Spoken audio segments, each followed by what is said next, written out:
За сайн бацхан үзэгчдээ манай нэвтрүүлэг хэлж байна. За Монгол улсын хурлын хаврын чуулга эхлээд бас хэд хоног байна. Энэ хаврын чуулганаар бас хүмүүс нэлээд өндөр хүлээлттэй ямар асуудлыг шийдэх бол гэсэн юм анхаарал тавьсан өдрүүд үргэлжилж байна. Ингээд энэ удаа бид нэг хурлын эрхэм гишүүнийг өрсөн давч төрс үзүүлье.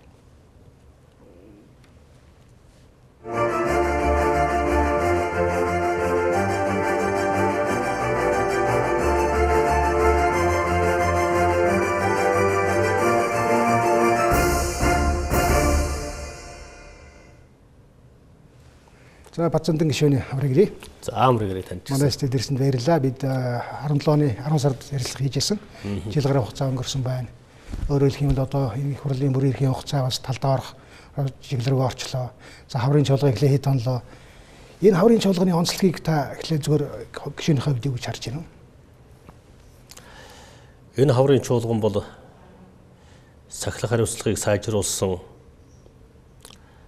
төрийн хяналт бодлогыг чангатгсан ийм чуулган байх болно гэж би харж байгаа. Мөн эдийн засгийг эрчимжүүлэх бодлогын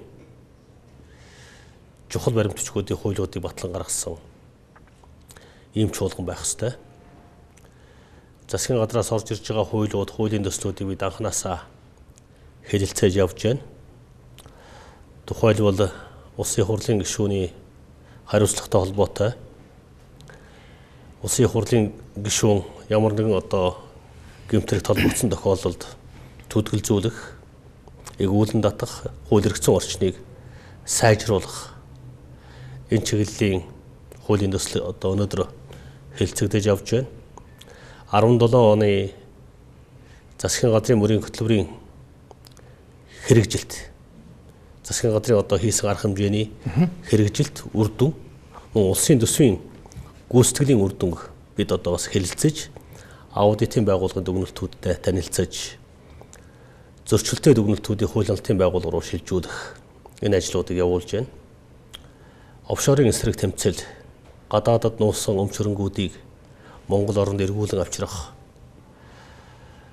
гадаад дотоодын аж ахуйн нэгж компаниудтай хамтарч үндэсний эрх ашигт хохиролтой гэрээ хэлэлцээрүүд хийсэн нөхдүүдтэй хариуцлага тооцох, үндэсний эрх ашигыг хохироосон, Монгол улсын хууль дүрмийг зөрчсөн гэрээ хэлэлцээрүүдийг эргэн харах энэ чиглэлд бас улсын хурлын гишүүд нэлээдгүй ажлын хэсгүүд байгуулж явж байна.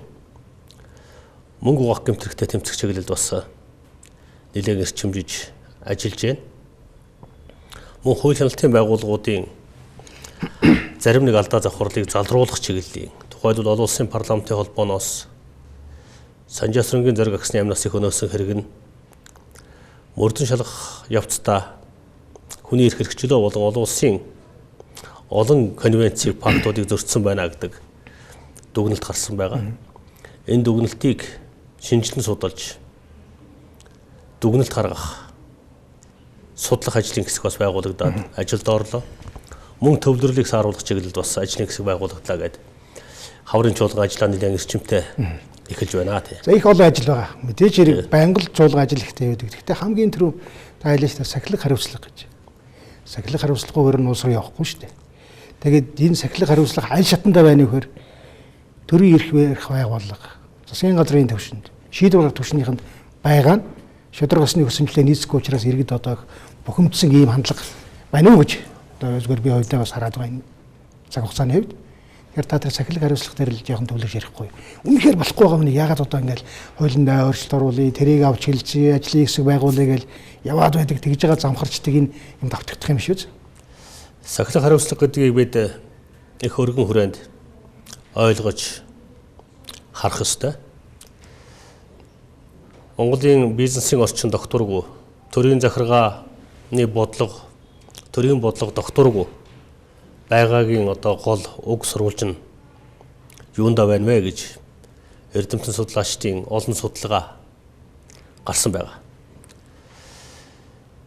Монгол улс сүүлийн 28 жил 2 жил тутам нэг засгийн газрыг байгуулж, нэг засгийн газрыг унгаж ирсэн байна.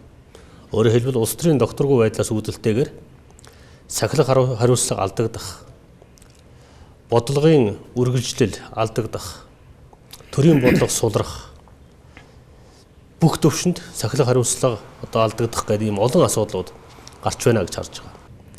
За ер нь бол иргэд олон том бол маш бухимдалтай байгаа. 28 жил боллоо. Ажилгүйдэл их байна, ядуурлал их байна, амьдрал хүнд байна. Төрж шургалсан хэсэг бүлэг хүмүүсийн амьдрал сайжраад ард түмний амьдрал нэлээдээ доош орлоо гэж олон том бол байн хэлж бухимдаж байгаа. Энэ бол үнэн. Баялагын шудраг бус, дэгш бус хуваарлтын системийг сүүлийн одоо 20 гаруй жил зах зээлийн эдийн засаг гэдэг нэрээр бий болгосон. Одоо энийг засалруулахын тулд бас баялагын сангийн тухай хууль, тухайлбал Норвегийн загварыг Монгол улс дэлхийн улс орнуудаас сайн хөгжлийн загваруудыг авч явах хэрэгтэй л да.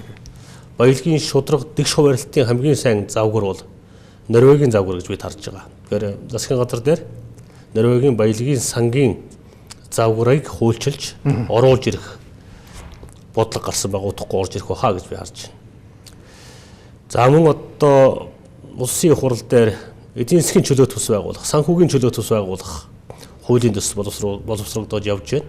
Утгагүй бас орж ирэх байхаа. Ер нь эдийн засаг улс төр нийгмийн салбарт томоохон реформ өөрчлөлт хийхгүй бол Монгол улс маань нэг л болчихгүй байна да. За одоо та 28 жилийг хэллээ. 28 жил арчи шинжилсэн.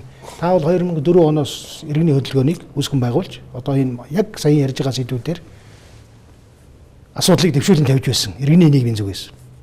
Тэрнээс хойш дахиад 14 жил өнгөрчлээ. Та одоохон 2004 онд иргэний хөдөлгөөнд дөрвөн байсан. Өнөөдөр улсын хурлын гишүүн 18 14 жил. Тэгээ одоо таны 2004 онд тавьж байсан зорилго яг өнөөдөр хэвээр юм шиг харагдаад байгаа миний харж байгаа. Та юу гэж үзэж байна? Би 2004 онд 29-тэй хүүхэдтэй баялагын шудраг хуваарлтыг шаардаж авилгын эсрэг энэ офшор хулгайн эсрэг тэмцэж улс төрд одоо дуу хоолойгоо хүргэж байлаа.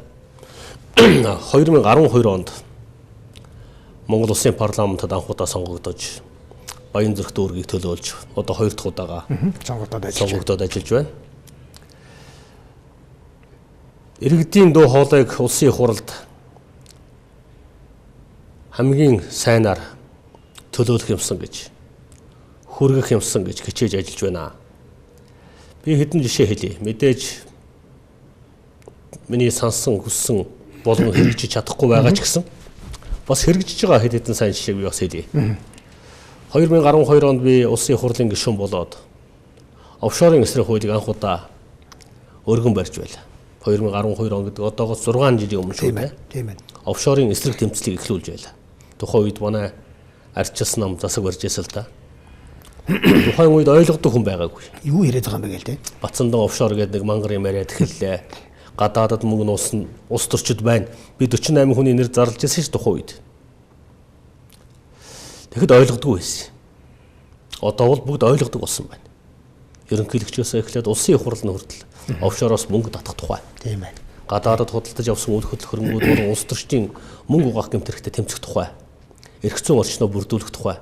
Нилээн том дэвшил гарсан шүү. Мөнгө угаах гэмтрэгийг бид нар эрүүгийн хуулиндаа хуульчилчихсан. Офшорын эсрэг хууль сайн хууль болоогүй л дээ. Гэхдээ офшорын эсрэг бодлоготой Монгол улс болчихсон. Урагшилж байна. Иргэний нийгмийн үзэл санаа, иргэний оролцоо, иргэний хяналтын үзэл санааг улс төрлөө оруулж ирнэ гэж би анх жагсаж тэмцэж явсан. Өнөөдөр иргэн харахад бол манай иргэний нийгмийн байгууллагууд иргэний оролцоо хангасан 60 гаруй хууль байна Монгол улсад. Одоо авилгатай тэмцэх газар гэтэл дэрэгтэй олон нийтийн зөвлөлт. Цагдаагийн байгууллага гэтэл дэрэгтэй олон нийтийн хяналтын зөвлөлт. Иргэний цагдаатай. Гэх мэт иргэний оролцоо, иргэний хяналтыг төрийн бодлогод оруулах тухай. Хамгийн сайн жишээвэл засгийн газар өөрийн зарим чигүүргээ иргэний нийгмийн байгууллага буюу төрийн бус байгууллагуудаар хэрэгжүүлэх хууль эрх зүйн орчинг өнөөдөр бас тодорхой хэмжээнд бүрдүүлчихсэн явж байгаа шээ. Сайн жишээ, сайн зүйлийг олныг дурдж болно. Аюу толгойн асуудал. 5 толгойн асуудал дээр би баялагын шудраг хуваарлтын асуудлыг бол олон жил одоо манай иргэний нийгмийн байгууллагууд арчилсан намынхан ярьж байгаа. Явдггүй л байсан. Өнөөдөр оюу толгойн гэрээ контрактыг байгуулсан. 5 толгойгоос янз бүрийн одоо мөнгө төгрөг энэ баялгаас идэж ууж байгаа нөхдүүдийн асуудлыг ямар ч байсан хууль хяналтын байгууллага одоо нэг шалгаад эхэллээ. Монгол улсын ерөнхийлөгч маань, ерөнхий сайд маань энэ асуудал дээр бас анхаарлаа хандуулад эхэллээ. Үүнийг би хараад бас баярлж байгаа. Багч гисэн юм хөдөлж эхэлж байна. Өнгөрсөн 4 жил, өнгөрсөн 10 хэдэн жил хөдөлж өгөхгүй байсан юмнууд одоо хөдөлж байна.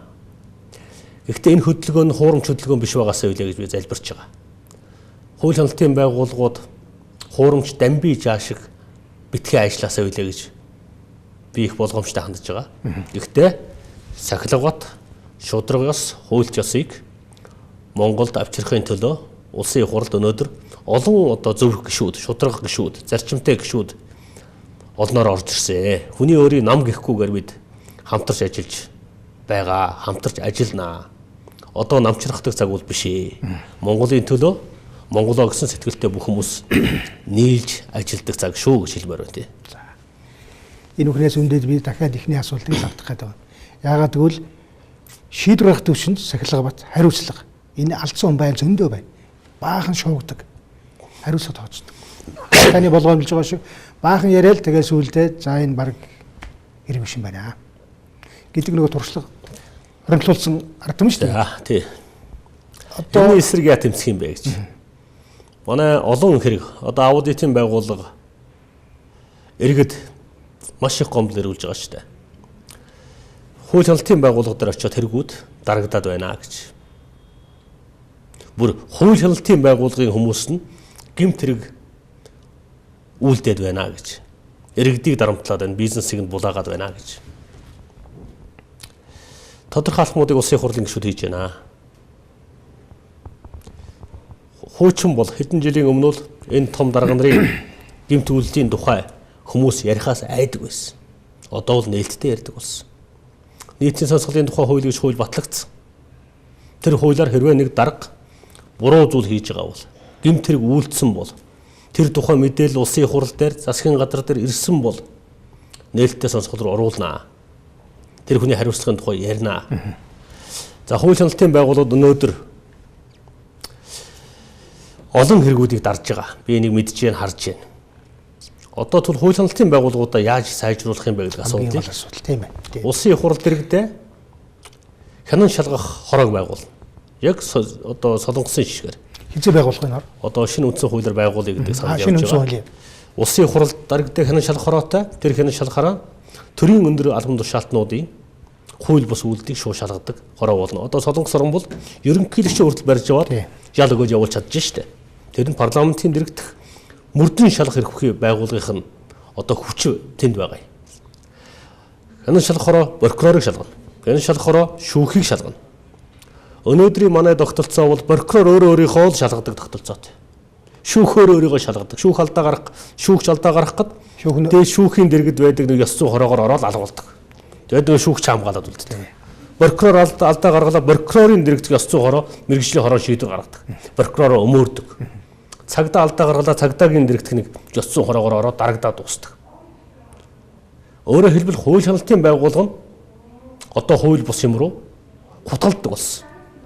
Энийг даслан зогсоохын тулд үндсэн хуульд өөрчлөлт оруулж улсын их хурлын дэргэд мөрдөн шалгах хороо, хянан шалгах хороог байгуулнаа. Ингэжээж Монголд сахилгават хариуцлага ирнэ гэдэгт би итгэж байгаа. Олон том хэрэгүүд дарагдж байгаа. Гэхдээ үнэнд гүйцэгдэнэ. Өнөө маргааштай болоод байгаа мэт бодож иж магадгүй. Манай том дарга нар. Гэхдээ цаг хугацаа бол үнэн бол үнэнд гүйцэгдэнэ гэдэг юм байдаг шүү дээ. Бас хэрэг хуучирдаггүй ч хэрэг хуучирдаггүй гэж үгүй. Учир нь олдон доо. Юм явж л байна. Тий. Одоо энэ бусад улс орны мэдээлэл ерөнхий хэвлэл мэдээлэл гэсэн нийгмийн сүлжээ гэсэн харахад ажлын тухай ярьж байна л да. Бизнесийн тухай, сайхан амьдралын тухай, байгалаа хамгаалах тухай. Манай болохоор улс төрөд хориол яриад байдаг. Энэ их уруу хамааралтай байна л да. Одоо энэ чинь нэг тогтцоод үндсэн хуулинд өөрсдөө оруулаад хийх юм хурдан хийгээд явчихмаар санагдаад байгаа байхгүй юу? Гэтэл ерөөс энийг л яриад тойрол яриад ингээл хийргээд байдаг. А гэтэл амьдрал яваал байдаг. Бидний хөгжил удаашраал байдаг. Ард түмэн залхаал байдаг. Ардын нам өнөөдөр 65 суудалтай эрх хоригч хүчин байгаа. Ардчилсан нам 9 суудалтай сөрөг хүчний үргийг гүйцэтгэж байна. Ардын намаас 65 суудалтай улс төрийн хүчнээс иргэд олон түмэн их зүйл хүлээж байна. Наад зах нь үндсэн хуулийн том реформа хийгээч гэж би чаардж байгаа. Үндсэн хуулийн реформ хийхдээ ард түмнээс олон түмнээс асууж хийх ёстой. Эдийн засгийг эрчимжүүлэх томоохон бодлогуудаа гаргаач гэж бид эрх баригчдаас шаардж байгаа. Өнөөдрийн хүртэл бол ардын нам эрх баригчд маань дотроо хуваагдаад ноцолдоод олигтой зоримог шийдвэрүүдийг гаргаж чадахгүй байна. Дотоодын хагарал бутрал нь энэ хүмүүсийг ажил хийлгэхгүй байгаа бололтой юм шиг байна. Гэхдээ ардчилсан нам эрх баригчдаас амлалтаа биелүүлэхийг үргэлж шаардах болно. Ер нь сөрөг хүчний үүрэг. Сөрөг хүчний үндсэн үүрэг байгаа. Амлалтаасаа бутсан, амлалтынхаа эсрэг хийсэн олон ажлууд байгаа. Энэ болгоныг бид засварлуулахын төлөө ардчилсан нам сөрөг хүчин явна. Мэдээж эдийн засгийн хүндрэл амаргүй зүйлүүдийг бид ойлгож байгаа. Гэхдээ сонгуулиар худал амлж, хуурам мэхэлж гарч ирж болохгүй. Өөрөөр хэлбэл өнөөдөр эрх баригч намын хуурам мэхлэлтийг амлалтаа биелүүлэхгүй байгаа байдлыг амлсныхаа эсрэг баахан татвар нэмсэн байдлыг хараад зүгээр сууж болохгүй. Ардчилсан нам сөрөг хүчин, иргэний нийгмийн байгууллагууд, иргэд олон түмэн улс төрчдөөс үргэлж хариуцлагыг шаарддаг. Үргэлж амлалтыг сануулдаг байх хэрэгтэй. Энэ чиглэлд бид явж байгаа гэдгийг хэлье. За та их хурлын гишүүд чинь нөгөө чуулганы завсарлагаар сонгогчтойгоо уулздаг, амьдралтай танилцдаг, хууль яаж хэрэгжиж байгааг бас газар дээр нь очиж үздэг. Тэгээд таны одоо саяын чуулганы хооронд ингээд явхад хүмүүс ард түмний амьдралаар нь таны харж байгаагаар нь ямар өнгөтрөхтэй байна. Хүмүүсийн сэтгэл санаа ямар байна гэж та үзэж байна. Ямар хүлээлт байна зүгээр иргэдийн зүгээс, сонгогчдын чинь зүгээс юу гэж хэлж байгаа юм. Иргэд олон түмэнтэй уулзч явхад эрх баригчдын хийж байгаа ажлуудад яхан сэтгэл дундуур байна. Бүтээн байгуулалт явахгүй байна гэж хэлж байна. 1 см зам баригдахгүй байна. 1 шинэ үйлдвэр баригдаж ажлын байр бий болохгүй байна, нэмэгдэхгүй байна. Талцал хуваагдал, намчирхал хэрэгс хэтрэлэл гэж хөнжилж байна.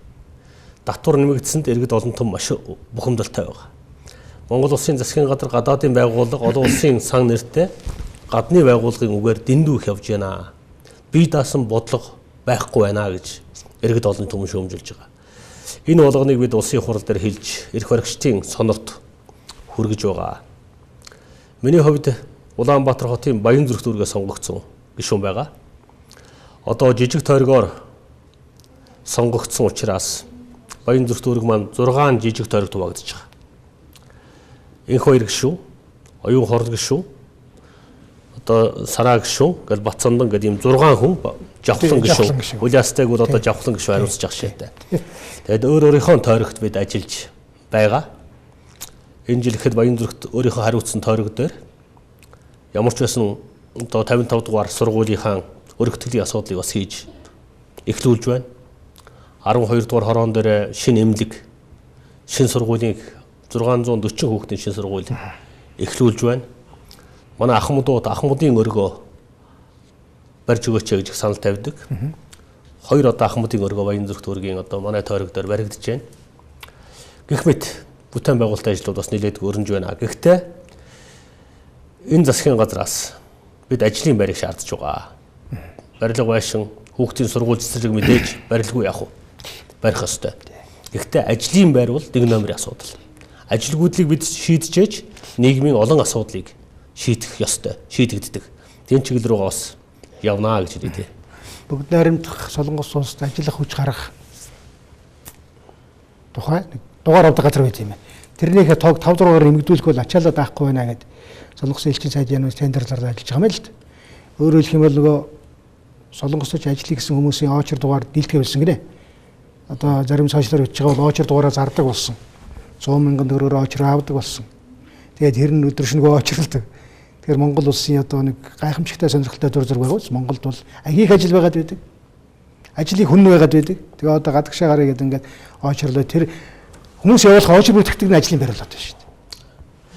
Монголын хамгийн том проблем бол ажилгүйдлийн проблем байна. Хөдөлмөр эрхлэлтийн асуудал байгаа. Өнгөрсөн 4 жил ер нь ардчилсан намын гол бодлого бол бид бие даасан хөдөлмөрийн яам байгуулж ажиллах хүчний асуудлыг бид зохицоор нь шийддэг байсан л да. өнгөрсөн 4 жилийн хугацаанд бол олон зуун ажлын байрыг бий болгож, олон хүнд жижиг дундын зээл олгож, хөдөлмөрийн газруудаар дамжуулж төр ажлын байруудыг бид бий болгож ирсэн. Өөрөөр хэлбэл ажлын байр гэдэг бол байнгын ажлын байр, төр ажлын байр, олон нийтэд тустай олон ажлын байруудыг бид бий болгож ирсэн. Тухайлбал хороо хорин дээр догчлолтын ажил хийх, хороо хорин дээр зам харгуугаа янзлах, ийм хүртэл ажлуудад бид цалин олгож ингэж явж байсан. Өөрөөр хэлбэл ажилгүйдлийг бууруулах, хүмүүсийг ажилтай байлгахын төлөө маш том зохис арга хэмжээг мэргэжлийн сургалт үйлдвэрлэлийн төвүүдийг хүртэл бид маш их хөрөнгө оруулалттай санхүүгээр дэмжиж ажиллаж байсан л да. Тэгэхээр энэ засгийн газар бол Монгол Ардын нам ялснаас хойш хөдөлмөрийн яамыг татан буулгасан нь бол бодлогын том алдаа боллоо гэж бид харж байгаа. Хөдөлмөрийн яамыг нийгмийн хамгааллын яамтай хамтгаснаар хөдөлмөр эрхлэлтийг дэмжих бодлого нь орхигдоод байна уу да гэж. Халамжийн бодлого нь илүү зүлхүү гарч ирээд байна уу да гэж бид харж байгаа.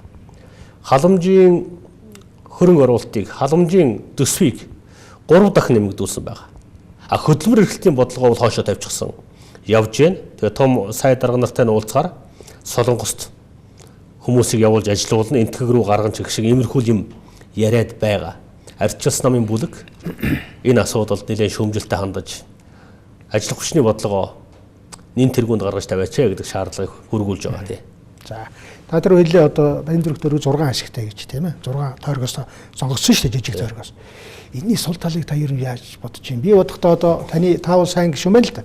Тойрог дээр Ахмадын байр барайл сургуулгаа өргөтгөлийг хөөцлөл явж шүү дээ. Энэ сайн хэрэг. А гэхдээ энэ их хурлын гишүүний ажил мөн үү яг?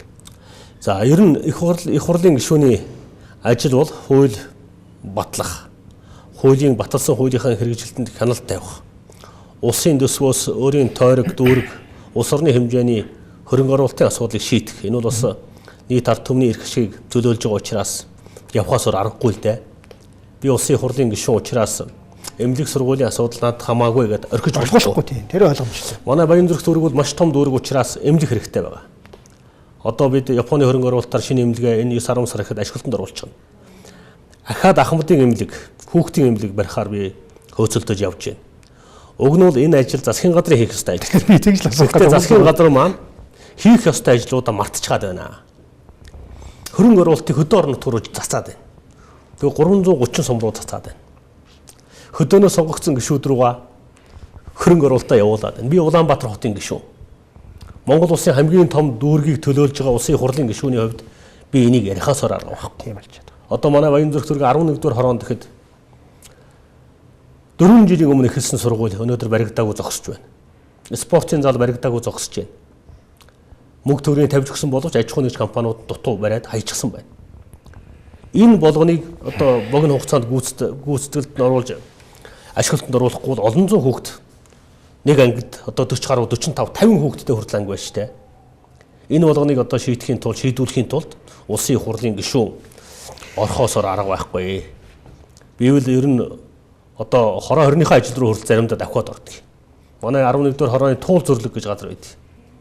Төмөр замынхаа урт талд. Тэр туул зөвлөг рүүгээ очиход зам байхгүй. Төмөр замынхаа дээгүүр гарах гэж машин тэргээ эвдэн хүмүүс. Тэгэхээр бид өнөөдөр төмөр замын доогуур гүүрэн одоо нөхөн гарс барих хүртэл ажил руу ороод аюулгүй байдлын асуудал биш. Аюулгүй байдлын асуудал. Хүний эрхийн асуудал. Эрүүл аюулгүй орчинд амьдрах эрхийн асуудал. Гэт ер нь бол барууны улс орнуудад улсын их хурлын гишүүний хийдэг ажил бол арай өөр л дээ, өндөр хэмжээтэй болсон. Би тэрийг л асуух санаатай. Монголын нөхцөл бол улсын их хурлын гишүүн нь иргэдтэйгээ их ойрхон байхгүй бол. Манай засгийн газар орон нутаг маань бас хүчин хөрөхгүй байна. Одоо тухайлбал Баян зүрхтэр очиход 2 нам иргэдийн хуралдаа тэнцүү суудал авчихсан. Өнөөдрийн хүртэл засаг дарга томилж чадахгүй хоорондоо ноцолдоод байж байна. Одоо сонгуул талд орлоо шүү дээ. Сонгуулийн 4 жил. За иргэд манад хэлж Батцан гишүүний нэг учрыг олоод өгөөч гэж. Гэтэл хуулиараа улсын их хурлын гишүүн орон нутгийн дотоод ажилд оролцохыг хориглодог. Би очиод надад засаг дарга томилох эрх боломж байхгүй. Өөргөөх эрх байхгүй. Энд ч өөр хууль зөрчсөн болчих гээд байдаг.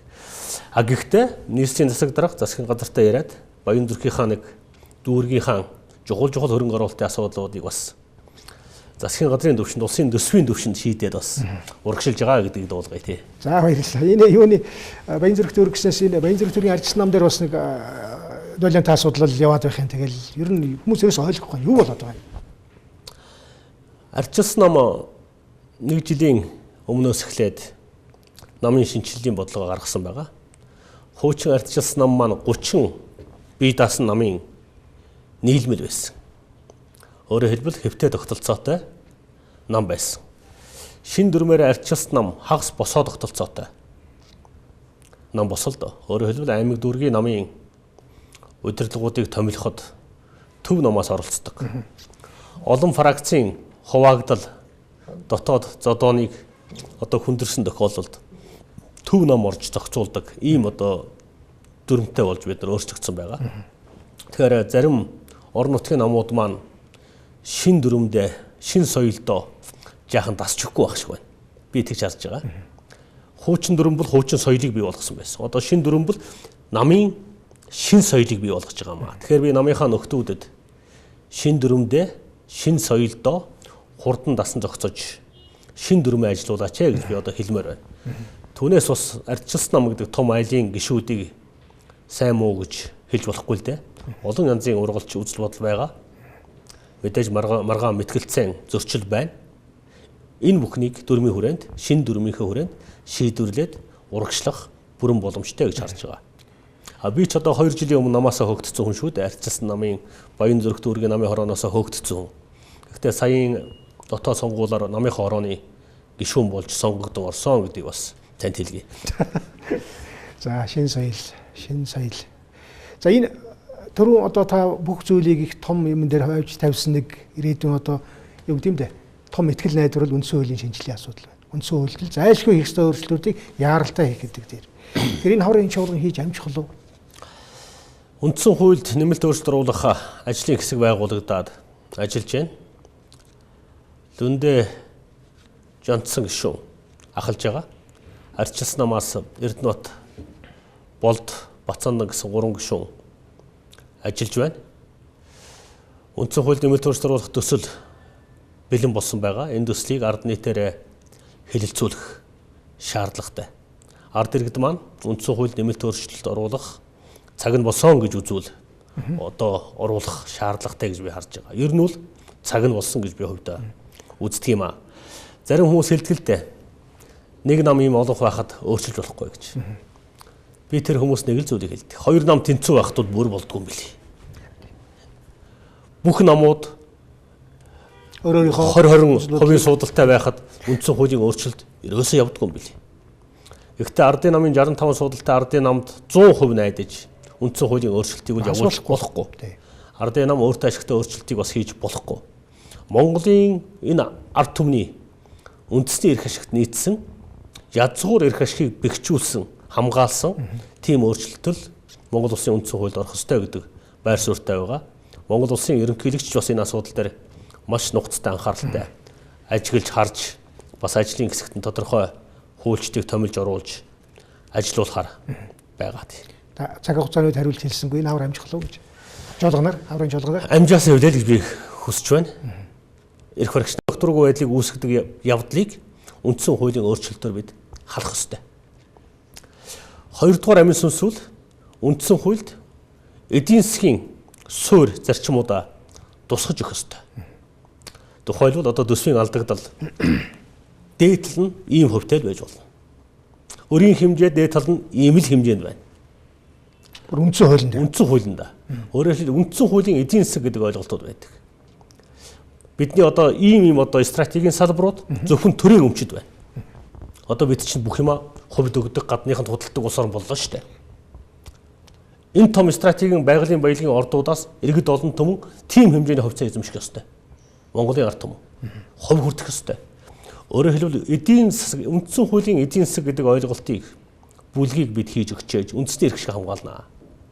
Одоогийн үндсэн хууль бол 1992 оны одоо хэрэгжиж байгаа үндсэн хууль бол үндэсний эрх шиг хангалттай хамгаалж чадахгүй байна гэж бид харж байгаа. Хэдхэн гэр бүлийн, хэдхэн олигарх бүлгэлийн эрх шиг хамгаалсан үндсэн хууль боллоо гэж цаг хугацааны хувьд. Нийгмийн шударгаас тэгш байдлыг өнөөдрийн үндсэн хууль хангаж чадахгүй байна гэж бид харж байгаа. А шинээр хийх үндсэн хууль бол нийгмийн тэр шударгаас тэр тэгш байдал хуульч ёсыг чангатгасан хариуцлагыг сайжруулсан үндсэн хууль байх болно гэж бид харж байгаа. Энэ чиглэл рүү томоохон өөрчлөлтүүд явна. Сонгуулийн системийг ч гэсэн үндсэн хуульд хийж өгөх ёстой. 4 жил болгон сонгуулийн системээ өөрчилдөг энэ байдал бол үнэхээр ёс зүйг хариуцлахгүй дээ шүү дээ. Нэг нам гарч ирээд за пропорционалаар явна гэж хэлдэг. Нөгөө нам нь гарч ирснээр жижигээр явна гэдэг. Ингэж савлгаатай байж болохгүй. Бид Монголын улс төр, Монголын нийгмийн амьдрал доктортой байх юм бол Монголын нийгэмд савлгаа үүсгэж байгаа тэр системүүдийг үндсэн хуулинд оруулаад одоо докторжуулах хэрэгтэй. Бид пропорционал системээр сонгуулаа хийдэг болно гэж байгаа бол тэрийг үндсэн хуулинд оруулъя. Гэх мэт олон одоо чухал зүйлүүдийг үндсэн хуулийн өөрчлөлтөөр шийдэх боломжтой. За баярлалаа. Одоо бидний яриад байгаа шударга усны хөсөмжлийг биелүүлэхэд шүүх, хараат бас шүүх бол усаагаар шиг хэрэгтэй байна. Гэтэл бид одоо байгаа шүүхийн тогтолцоонд бас ерөнхийлөгч одоо үгэндээ олон удаа хэллээ. Хүн нөхцөл үүсчлээ. Энэ үнийг одоо өөрчлөхгүй бол Монгол шударгаас огтхгүй гэсэн агуулга бол яриад байна. Тэгэхээр энэ үндсэн хуулийн залтны өөрчлөлт орох уу? Шүүхийг хараат ус байлгах. Яаж хараат ус байлгах вэ? Эсвэл их хурл өөрөө шаналтай илүү тавьдаг. Шүүхийн хараат ус байдлыг бие даасан байдлын хангах чиглэлд бас тодорхой өөрчлөлтүүд орох ёстой байхаа. Яг өнөөдрийн байдлаар улсын дээд шүүх, хажууд нь шүүхийн ерөнхий зөвлөл, 3 шатны шүүхийн тогтолцоо улс төрөөс хэд хамааралтай байна гэж иргэд олон том шүүмжилж байгаа. Бизнесээс хэд их хамааралтай байна гэж харж байгаа. Би хэд хэдэн саналуудыг гаргаж байгаа л да. Өнөөдөр бидний зовлон юу юм бэ? Шүүх засаглал дээр. Цагдаад ажиллаж байсан хүн нэг мэтгэд шүүгч болчих. Шүүгч байсан нэг хүн нэг мэтгэд прокурор болчих. Өмгөөлөгч байсан нэг хүн маргааш нь шүүгч болчих. Ийм замбраагүй боловсон хүчний тогтолцоогоо зогсоохгүй юм. Цагдаа прокурор гэдэг бол яллах талыг барьдаг байгууллага. Шүүх гэдэг бол үннийг дэнсэлдэг байгууллага. Өмгөөлөгдөд хүний эрхийг хамгаалдаг гол байгууллага. Гэхдээ өмгөөлийн байгууллага өөрөө арилжааны байгууллага шүү дээ. Бизнесийн байгууллага. Хүний эрх өмгөөлөгчийг шүүгч болгочвол хүний эрхийг 100% хамгаалдаг болно гэдэг бас худлаа. Өөрөөр хэлбэл арилжааны бизнесийн салбарын хүмүүсийг шууд ишээ оруулах нь өөрөө хэр ёс зүйд нийцэж байгаа. Цагдаа бол яллах талыг барьдаг. Прокурор бол яллах болон цагаатах талыг хоёр талын хоёулангийн тэнцвэртэй барих үүрэгтэй субъект. Гэтэл яллах талыг насаараа барьсан цагдааг шууд прокурор болохоор бидний мэрэгжлийн ёс зүй болон мэрэгжлийн зорилтод хэр нийцэж байгаа юм бэ? Манай одоо хууль хяналтын байгууллагын боловсон хүчний тогтолцоо бол нуруу унжээ гэж би харж байгаа. Зэрэг аксны хэргийг шүүн шийдвэрлсэн байдлыг харахад тагнуулын ажлын хэсэг гэж нэг тусгай ажлын хэсэг гарч байгаа хэдэн үнэтэй. Бүх одоо хэргийн материалыг нууцладаг. Хаалттай. Мөрдөн шалгаа дуусаад шүүхээр ял авчаад байхад ч өнөөдөр олон хэргийн материал нууц байна. Гэхдээ юуг нь нуугаад байгаа юм? Шүүхийг цэвэр болгоё, шудраг болгоёг бол шалгасан бүх хэрэгүүдийг, хэргийн материалуудыг, хэрэгсэхгүй болсон бүх хэрэгүүдийг, хэргийн материалуудыг ил болгох хэрэгтэй. Прокурор, шүүх, мөрдөн байцаагч шалгасан, хэрэгсэхгүй болгосон, ял өгсөн хэрэгүүдээ нийгмээс дуудаг байх юм бол тэнд асуудал байна. Тэнд авилгал байна. Тэнд хулгай байна. Тэнд хувилдаан байна гэсэн үг. Гэх мэт шүүх засаглалыг шудраг болгоёг бол ил тод нээлттэй байдал хариуцлагын тогтолцоог нь ил болгох хэрэгтэй. Шүүх тасалгаанд болж байгаа яриа, зөвлөлдөх ихэнх материал нь ил байх хэрэгтэй. Мэдээж одоо гэрчийн хамгаалах тогтолцоо, гэрчийн нэр ус, насан туршийн хүүхдийн нэр ус, хаяг маяг мэдээ тэдрүүл нууц байх хэрэгтэй, ойлгомжтой. Гэхдээ нээж болох иргэдийн хяналтанд энэ шүүхийн системийг бүхлээр нь оруулахгүй бол болохгүй боллоо. Шүүхийн систем, хууль хяналтын байгууллагч нь өөрөө олигарх бүлэглэлд үйлчилдэг систем болж хувирлаа. Эрдэнэтийн 49%-ийг шийдвэрлэж байгаа байдал. Зориг аксны 8 насын хөнөөсөн хэргийг шийдвэрлэж байгаа байдал. Одоо лицензийн 8-тай холбоотой хэрэгүүдийг шийдвэрлэж байгаа байдлыг харахад зүгээр л Нямбаатар гишүүний хэлж байгаа үнэн шүү дээ. Нөл авилга. Нөл хулгай. Шүүх прокурор ингэж хэллээ гэж гомдоод байх хэрэг байхгүй л дээ. Би хувь хүнийг нэр зааж би хэлмээргүй байна. Гэхдээ манай систем өөрөө буруу явчихлаа. Тэгэхээр засаж сайжруулах зайлшгүй шаардлагатай гэж байна. Засаг хурал мэдээж одоо хамт хэлбэр гаргадаг хууль баталдаг ийм том байгууллага. Хилцэх асуудлын дарааллыг бас хүмүүс хараад заримдаа гайхаж төрдөг юм тохиолдол бий. Хаврын жолооноор хилцэж байгаа асуудлын жагсаалтыг хараад үгүй энийг одоо хоош нь тавиад одоо нэг хоолой дээр тулсан асуудлаа хилцээсэй гэсэн асууж байхад тэгэл яваад байдаг. Тэгээд дараалал оруулахыг ер нь яаж шийдэж юм бэ? Энд одоо хэний оролцоо байдаг вэ? Улсын хурлаар хэлэлцэх асуудлын дарааллыг улсын хурлын даргын зөвлөл гэж байгууллага шийддэг. Улсын хурлын даргын зөвлөлд улсын хурлын дарга, дэд дарга, байнгын хорооны дарга нар оролцож 5 дахын үдээс хойш хуралдаж дараа 7 хоногийн ажлын жагсаалтаа гаргадаг. Би ч гэсэн харамсдаг л да. Манай толгой улс төрчид гэж би хэлье. Эрх баригч намын одоо байгаа том улс төрчид гал руу гараа дүрхээс айдаг хүмүүсээ. Тойрол яваад байдаг. Тойроолгүй гэдэг. Чухал асуудал урд нь байх юм бол хойш нь тавьж чухал биш асуудал руу ордог. Ийм аймхай хулчгаар одоо би их хатуугаар заримдаа хэлдэг шүү дээ. Одоо барьцаанд орсон улс төрчдүүл нийгмийг шинжилж чадахгүй юм байна. Гоцрогдсон улс төрчд би хэлдэг. Дээрээс нь аймхай. Нээдэгтэй. Гэхдээ тэр хүмүүст би байнга л хэлдэг л дээ зайгаа тавьжгаад одоо яваа. Битгий одоо Монголын хөгжлийг гацаагаад бай. Сайн дураар явахгүй л дээ. Явахгүй. Тэгэхээр улс төрчдийг мөн улс төрчдийг барьцаанд орсон улс төрчдийг зайлуулах ганцхан том арга байна. Энэ нь сонгуул. Тий. 2012 оны 16 оны сонгуулиар иргэд олон түмэн маань ардын намд итгэж санал өгсөн. Ардын нам 65 суудалтай болсон. Нэг иймэрхүү төвшөнд л улс орныг удирдах байна. 16 он бол 20 оны сонгуул удахгүй болно. Иргэдийн улс төрийн боловсрол нэлээд өндөр болсон гэдэгт би итгэж байгаа. Зөв сонголт, сайн сонголтыг хийх байхаа гэж бас итгэж хүлээж байна. За Эрдэнэтийн 49%-ийг улсын их хурлаар хэлэлцүүлэх гэж би мөн ч их зовлоо. Ардын намын нэмдэрчтэй нийлж явлаа. Өөрийнхөө намын нөхдүүдээс дэмжлэг авах гэж мөн ч их гүйлээ. Мөн ч их муу хэлүүллээ. Эрдэнэтийн 49% чинь буруу явчихлаа шүү гэж.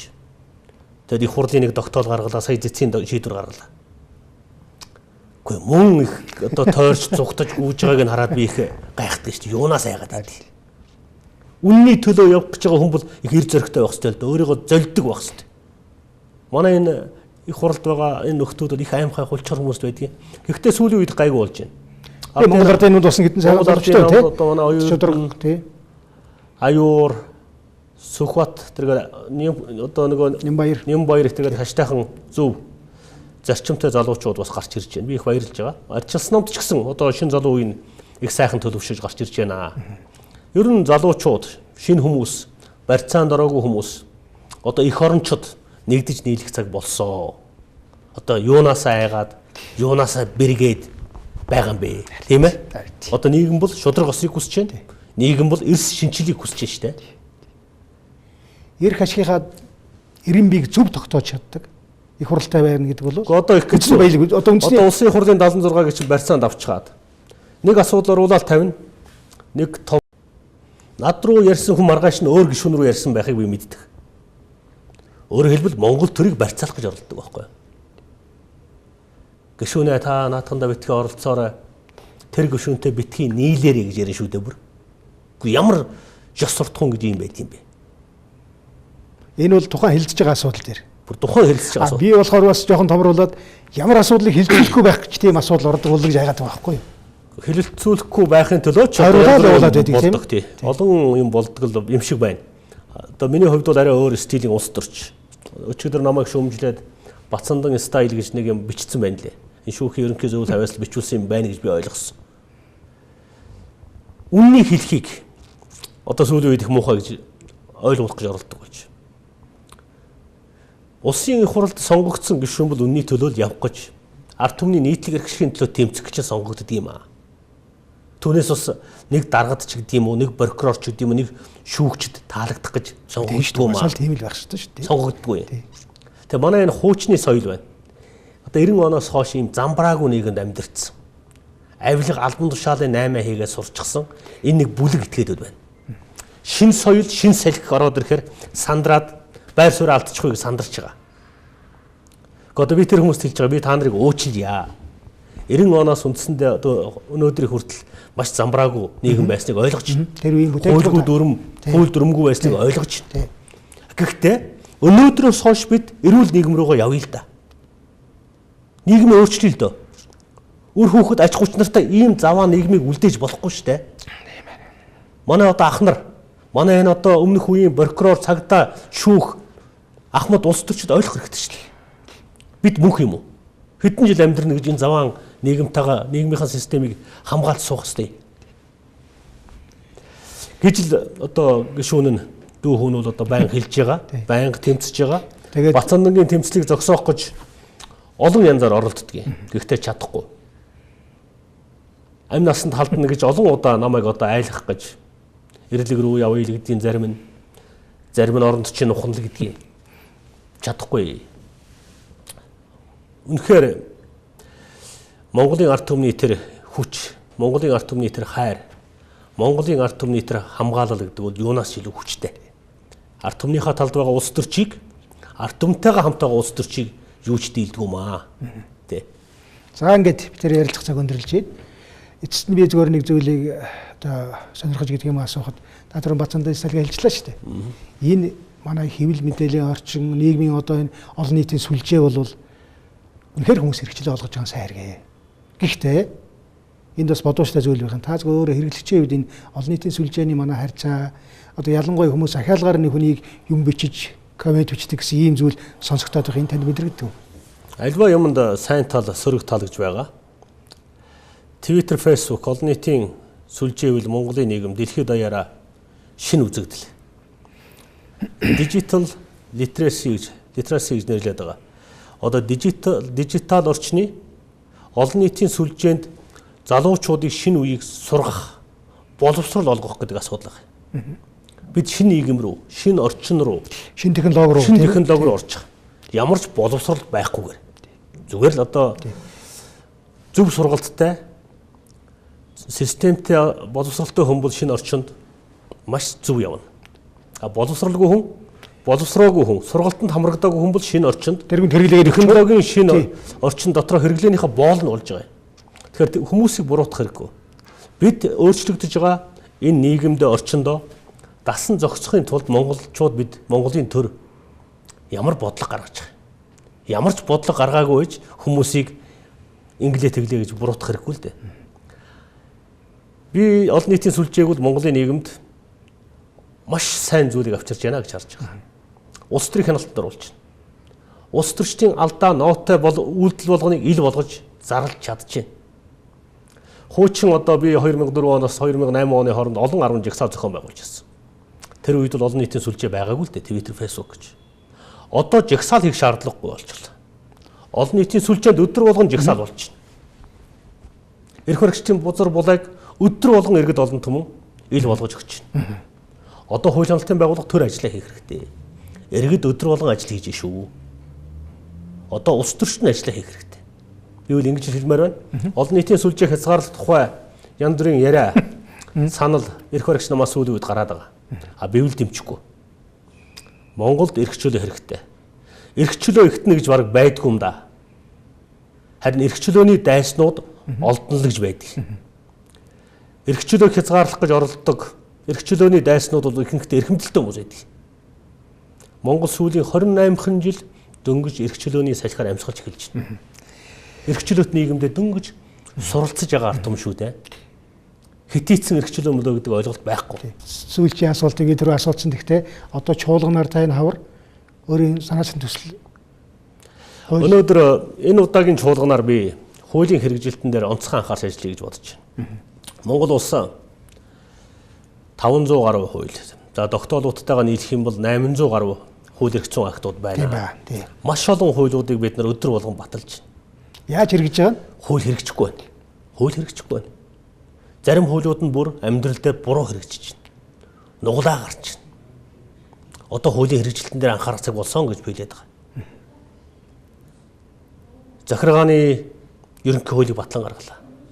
Хэрэгжиж байгаа юм? Хэрэгжихгүй байна. Шүүхийн шийдвэрийн эрх зүйн орчныг бид нар шинчилсэн. Шүүхийн шийдвэр биелж гин үү? Биелэхгүй байна. Одоо 300 гаруй шүүхийн шийдвэр, захиргааны шүүхийн шийдвэр биелэхгүй зогсож байна. Тэгэхээр тэр байх хэрэггүй юм чинь. Өчнөө мянган шүүхийн шийдвэр иргэний хэргийн шүүхийн шийдвэр биелэгдэхгүй байна. Тэгэд биелдэггүй худлаа хуулиар яах юм?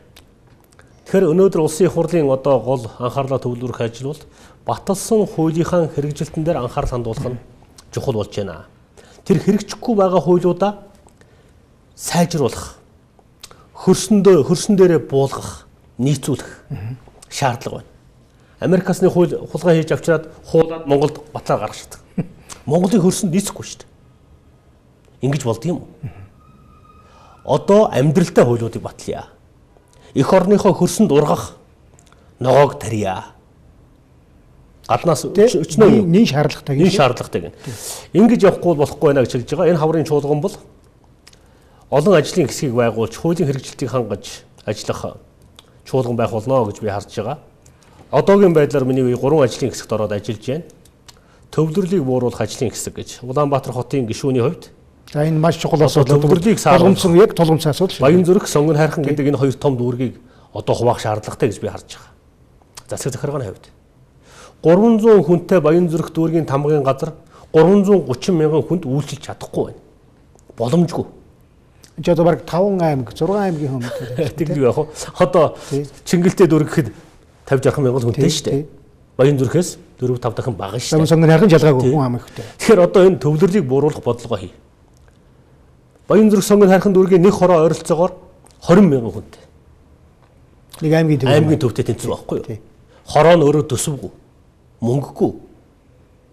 Тэнд байгаа хороон дээр байгаа тэр олон мянган хүн төрийн үйлчилгээ яаж очихгүй шүү дээ. Тэгээ энэ болгон дээр бид одоо анхаарлаа хандуулж явах ёстой гэж би харж байгаа. За энэ мөнгө угаах гэмтэрэг офшорын одоо эсрэг бодлого дээр тууштай ажиллана. Энэ чиглэлд ажлын хэсэгт ороод явж байна. За миний 3 дахь том ажлын хэсэг бол зориг агсны 8 насыг хөнөөсөн тэргээр 2-3 хүн үндсэндээ нэг нөгөө хэлэхэд хэлсээр хоригдож байгаа. Монголд төр 37 онд нэг 20-30 мянган хүнийг цаазаар авсан юм да. Хэлсээр цаазалсан. Дараад нь 1990 онд цагаатгсан. Яг энэ шиг хэлсээр хоригдож байгаа хүмүүсийг одоо гаргах цагаатгах ажлыг улсын хурлын ажлын хэсгийн гишүүний хувьд зохион байгуулна. Мэдээж прокурор шүүх цагдаа тагнуулах дурггүй байгаа. Гэхдээ тэдний дуртай дурггүй байх нь надад сонирм биш ээ. Монгол улс Монголын төр хуулиар барьж ажиллах ёстой. Монгол улс олон улсын хүний эрхийн конвенц, эрүүл шүүлтийн эсрэг конвенцд орсон орн. Хуулиар барих ёстой. Бацандан прокурор шүүх цагдаа тагнуул таалагдах гэж амьдрахчгүй. Тэгэхээр хуулиндаа таалагдъя, хуулиндаа нийцъя, хуулиар хэрэгжүүлэхийн төлөө явъя гэж би бас эрхэм нөхдүүдэд хэлье. Ер нь хууль шалгалтын байгууллага алдаа гаргаж болно штэ. Алдаагаа застдаг байх ёстой. Одоо нэг манай хууль шалгалтын байгууллагын зарим нөхдүүд 3 шатны шүүхээр явцсан учраас хамаагүй гэж яриад байгаа. Энэ бол эцсийн шийдвэр болсон. Эцсийн шийдвэр бас хамаагүй гэж. 37 онд ч гэсэн доо яамд шүүх эрх мэдлийг шилжүүлж хагаад 20-30 мянган хүнийг цаазалдсан шүү дээ. Монгол улс бас л шүүхийн шийдвэр л байсан. Одоо Монголын одоогийн шүүхийг төгс төгөлдөр гэж хэн хэлээд байгаа юм? Зориг тэгдэг даргатай дээд шүүхийг хамгийн төгс төгөлдөр сайн шүүх гэж хэн хэлээд байгаа юм? Тийм байдгүй маа. Улсын их хурлын онцгой бүрэн эрх гэж байдаг. Улсын их хурлын онцгой бүрэн эрхийнхаа хүрээнд гадаад дотоодын Монгол улсын ямар ч асуудлыг улсын их хурл өөрийн онцгой бүрэн эрхтэй татаж шийдвэр гаргаж эцсийн цэг тавих эрх нь байгаа улсын их хурлд. Зоригийн хэргийн асуудал дээр улсын их хурл онцгой бүрэн эрхээ хэрэгжүүлэх цаг нь болсон гэж би харж байгаа тий. За ингээд танд амжилт хүсье. Баярлалаа танд. За. За, нэвтрүүлэг өндөрлөө. Баярлалаа үзэгчдээ.